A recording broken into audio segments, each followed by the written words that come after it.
How to report someone on Discord. If any day you would like to report someone on Discord whichever did a bad behavior to you or any of the problem that you face because of the person, then just follow the following steps. First of all, you have to go to the Google Chrome on your mobile device. After you tap on the Google Chrome on your mobile device, you have to go to the search icon on your very Google Chrome.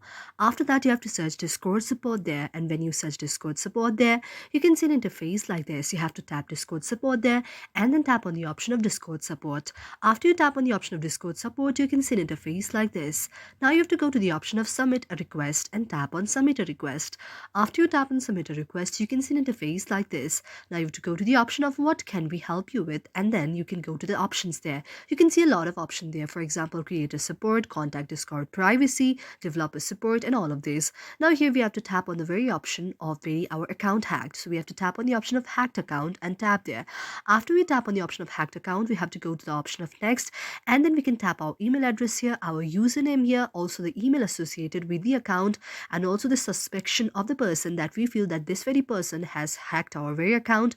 And in the description section, we can also write the very problem that we have faced from the person or the person that we would like to report on the Discord. After writing all the description there, we can also add the attachment there. On the attachment portion, we can add the file, any of the evidence or any of the pictures that is related with the very problem, and after that we have to go to the option of submit, and after we tap on the option of submit, our report will be submitted to the very Discord there, and this way our problem will be solved. Thank you for watching our video, and if you like it, do not forget to subscribe our channel.